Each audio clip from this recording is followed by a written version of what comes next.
Hello दोस्तों, नमस्ते। कैसे हैं? उम्मीद करते हैं अच्छे होंगे। और इनके चैनल पे आप सभी का स्वागत है।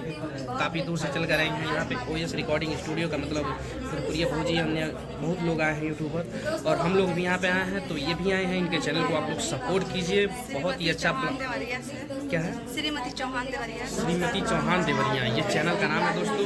इसको सब्सक्राइब कर लीजिए, बेल आइकन प्रेस कर लीजिए और आगे शेयर भी कर दीजिए। अच्छा लगता हो तो चलिए मिलते हैं। भैया से मिल के बहुत अच्छा लगा हमको दोस्तों। इधर देखिए सब लोग हैं, भाभी भी हैं, इधर सब लोग हैं। इधर भैया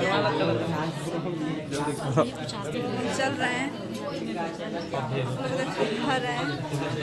देखिए बहुत भीड़ ज़्यादा हो गया है। भाभी मिल चुकी हैं हम लोग से। सब बैठे हैं खड़ी है।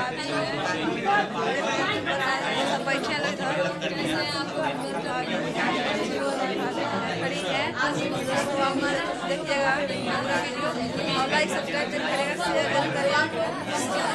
अच्छा लग रहा है मिल के भाभी से। और बोलते हैं लोग भाभी नहीं मिलती, सब लोग से भाभी सब लोग से मिल चुकी है। बहुत अच्छा लगा, बहुत अच्छा सबका स्वागत कर दी है दोस्त। आप लोग बने रहिए वीडियो में। देखिए आप लोग